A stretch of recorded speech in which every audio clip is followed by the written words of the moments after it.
glimmers beneath the remains of the light. Hey guys, my name is Grant. I'm the lead singer in UK-based metal band Acherontia Styx. I'm also one of the directors of the record label Darodelf Records. I am here to answer 10 random crazy questions. Would you rather be a hobbit or an elf for 24 hours? Well, I'm 5'7", I'm hairy, and I've got massive feet, so I'm already a hobbit 24 hours a day, 7 days a week. So with that one, I'd have to be an elf. I'd love to know what it would be like to be tall, to be pretty, to be fast. Yeah, definitely an elf. What's the craziest thing you've ever done? When I was younger, I ran a live music venue. There was one night there was an assault going on in the back lane that ran in between my bar and the other bar. I had intended on running down my fire escape in order to help the guy out that was getting beaten up in the back lane because he was a friend of mine, and because it was chucking it down with rain, as I stepped onto the fire escape, I went over the top 3 stories straight down onto solid concrete. Luckily, I hit the front wing of a parked car just before I hit the floor, and it spanned me round onto my back, spiral fractured my arm, dislocated my shoulder. It was not pretty. It wasn't deliberately crazy, but I suppose it's the dumbest thing I've ever done. You know, watch where you're walking in future, kids. If you had to give up one thing for the rest of your life, would it be brushing your hair or brushing your teeth? Well, I'm 40 next year, and as you can probably tell by the hairline, I'm already at a situation where I'm going to have to give up brushing my hair in the next 2 or 3 years anyway. So I would give up brushing my hair. You know, nobody wants bad breath, even if I still did have most of my hair. Nobody wants to be stinking all over the place. So yeah, giving up brushing my hair. I'm already there. Are you more of a hunter or a gatherer? You know, being a singer in a death metal band, I would love to be able to sit here and say that I'm more of a hunter. Grr, go out, kill things. It ain't me. My cat once paralysed a mouse, and it broke my heart having to kill said mouse to take it out of its misery.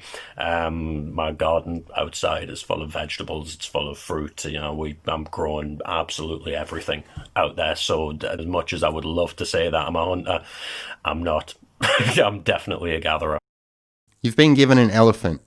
You can't give it away or sell it. What would you do with the elephant? I'd definitely keep it as a pet. As you can probably see, I've been joined by my dog, who is not a particularly small dog. Gretel, come here. Say hello. There she goes. She's away getting up on my bed. That's one big dog. So yeah, you know, I'd make a little pen a big pen in the back garden, and I'd probably let Gretel run around with it.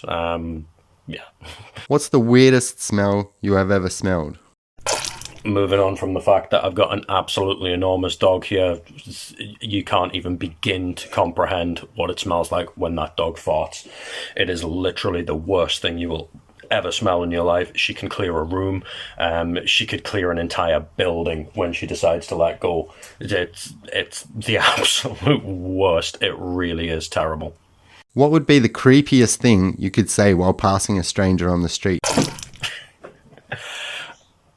I've got a list of creepy things that I could say as long as my arm.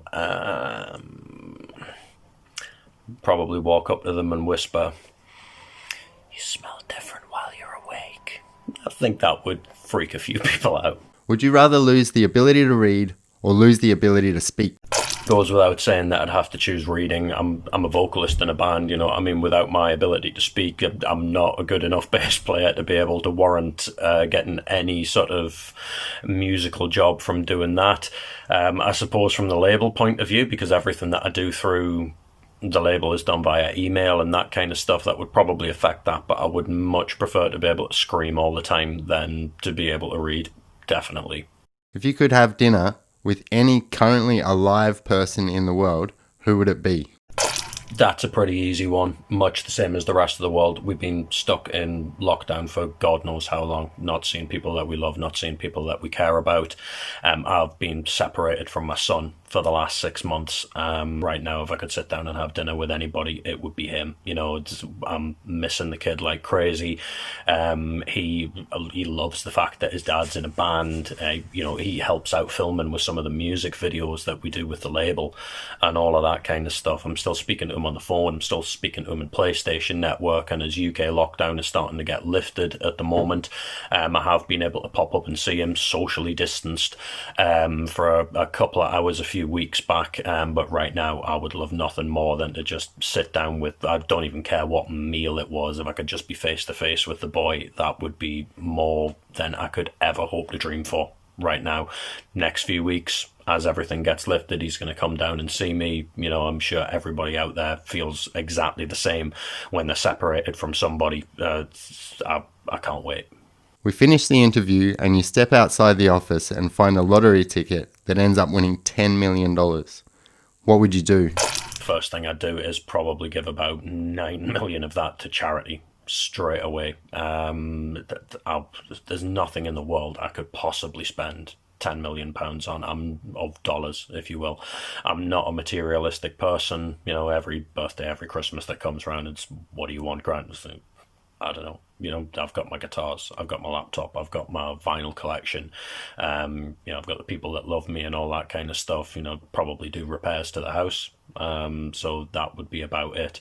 The hoarding of wealth is something. It's a disease in the world. You know what I mean? It's something that absolutely doesn't need to be done by anybody. You know what I mean? Obviously, the billionaire element, there's nobody on the planet that needs that much money. I could live quite comfortably for the rest of my life with £1 million, and because I'm not the kind of person that goes and spends money on crazy, material things that you don't need and you just want them because you can have them, £1 million, it would do me. It would sort out my daughter, it would sort out my son. Everybody's lives would be sorted out for the sake of £1 million. So yeah, find some notable charities, domestic abuse charities, that kind of thing. People that have had it really, really bad and are struggling to recover. You know what I mean? If you could, take every domestic abuse victim in the UK and give them a couple of £1,000 to get back on their feet and distance themselves from whoever it is that has made their life a misery, then I would much rather see money go towards that than me go and buy a helicopter or a big house or an amazing car or anything like that. Definitely good causes first. Pay for my son's university tuition. Like I say, everybody before me, definitely.